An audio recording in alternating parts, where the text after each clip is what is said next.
പോളിംഗിലും കാണുന്നുണ്ട്.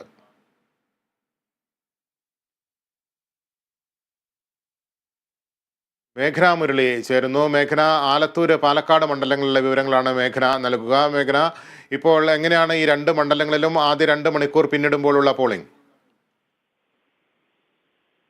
ലിബീഷ്, കേരളത്തിലുടനീളം എല്ലാ മണ്ഡലങ്ങളിലെയും പോലെ തന്നെ ആലത്തൂരും പാലക്കാടും അടക്കമുള്ള മണ്ഡലങ്ങളിൽ രാവിലെ തന്നെ നല്ല തിരക്ക് കാണാനുണ്ട്. അല്ലെങ്കിൽ ജനങ്ങളൊക്കെ തങ്ങളുടെ സമ്മതിദാനാവകാശം നിർവഹിക്കുന്നതിനായിട്ട് രാവിലെ തന്നെ ഈ പോളിംഗ് ബൂത്തിലേക്ക് എത്തുന്ന ഒരു കാഴ്ചയാണ് ആലത്തൂരും പാലക്കാടും അടക്കമുള്ള മണ്ഡലങ്ങളിൽ നിന്ന് കാണാൻ സാധിക്കുന്നത്.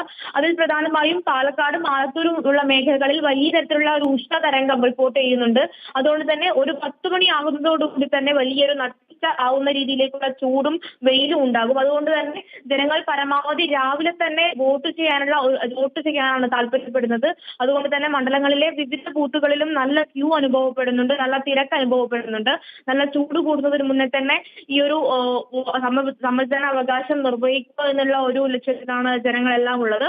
മാത്രമല്ല, മുന്നണികളെ സംബന്ധിച്ചിടത്തോളം മുന്നണികൾ പ്രധാനമായും ലക്ഷ്യം വയ്ക്കുന്നത് ഈ ചൂടോ മറ്റു തടസ്സങ്ങളോ വെച്ചുകൊണ്ട് ജനങ്ങൾ വോട്ട് ചെയ്യാതെ മാറി നിൽക്കരുത് എന്നുള്ള ലക്ഷ്യം മുന്നണികൾക്കെല്ലാം ഉണ്ട്. അതുകൊണ്ട് തന്നെ പരമാവധി ജനങ്ങളെ പോളിംഗ് ബൂത്തിലേക്ക് എത്തിക്കുക എന്നുള്ള ഒരു കാര്യം അവർ കാര്യമായിട്ട് നിർവഹിക്കുന്നുണ്ട്. അതിൽ ആലത്തൂർ മണ്ഡലത്തെ സംബന്ധിച്ചിടത്തോളം ആലത്തൂർ ശക്തമായിട്ടുള്ള പോരാട്ടം നടക്കുന്നു. കഴിഞ്ഞ തവണ UDF ഒരു അട്ടിമറി വിജയത്തിലൂടെ രമ്യ ഹരിദാസ് അവിടെ മണ്ഡലം പിടിച്ചെടുത്തതാണ്. അതുകൊണ്ട് തന്നെ ഒരു മന്ത്രിയെ ഇറക്കിക്കൊണ്ട് ഈ മണ്ഡലം തിരിച്ചു പിടിക്കാനുള്ള ഒരു ശ്രമത്തിലാണ് കിണഞ്ഞു പരിശ്രമിക്കുകയാണ് ഇടതുപക്ഷം. അതിൽ ആലത്തൂർ ഇപ്പോൾ സിറ്റിംഗ് MP ആയിട്ടുള്ള രമ്യ ഹരിദാസ് രാവിലെ തന്നെ വോട്ട് ചെയ്തിട്ടുണ്ട്. മാത്രമല്ല NDA സ്ഥാനാർത്ഥി TN സരസുവും വോട്ട് ചെയ്ത് മടങ്ങിയിട്ടുണ്ട്. ഇനി മന്ത്രി K രാധാകൃഷ്ണൻ അല്പസമയത്തിനകം തന്നെ വോട്ട് ചെയ്യാൻ ബൂത്തിലേക്ക് എത്തുമെന്നാണ് അറിയാൻ സാധിക്കുന്നത്. അതുപോലെ തന്നെ പാലക്കാട് ലോക്സഭാ മണ്ഡലത്തിൽ പാലക്കാട് രാവിലെ തന്നെ വടകര UDF സ്ഥാനാർത്ഥിയായിട്ടുള്ള Shafi Parambil Palakkad government Manappullikavu government LP സ്കൂളിലെ 93 നമ്പർ ബൂത്തിൽ വോട്ട് ചെയ്ത് വടകരയിലേക്ക് മടങ്ങിയിട്ടുണ്ട്. മാത്രമല്ല, പാലക്കാട് സ്ഥാനാർത്ഥികളായിട്ടുള്ള VK ശ്രീകണ്ഠനും LDF സ്ഥാനാർത്ഥി വിജയരാഘവൻ അടക്കമുള്ളവർ രാവിലെ തന്നെ വോട്ട് രേഖപ്പെടുത്തിയിട്ടുണ്ട്. ഇവിടെയൊക്കെ സ്ഥാനാർത്ഥികളുടെ ഏറ്റവും വലിയൊരു ആശങ്ക എന്ന് പറയുന്നത് ഈ ഉഷ്ണതരംഗം, അതായത് പാലക്കാട് ആലത്തൂരും അടക്കമുള്ള മണ്ഡലങ്ങളിൽ ഇടത് തരംഗമുണ്ടോ വലത് തരംഗമുണ്ടോ എന്നുള്ള വലിയ കൺഫ്യൂഷൻ ഉണ്ട്.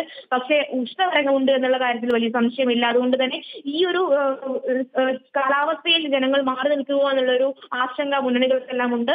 അതുകൊണ്ട് തന്നെ അത് പരിഹരിക്കാനുള്ള ശ്രമത്തിലാണ് മുന്നണികളെല്ലാം ഉള്ളത്. ലിബീഷ്.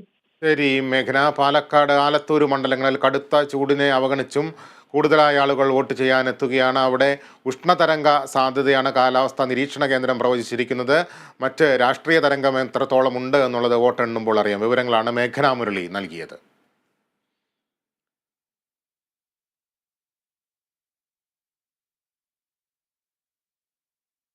ഇടവേളയ്ക്ക് ശേഷം പോളിംഗ് വിശേഷങ്ങളിലേക്ക് തന്നെ തിരിച്ചെത്താം. വിദ്യാബാലൻ ചേരും.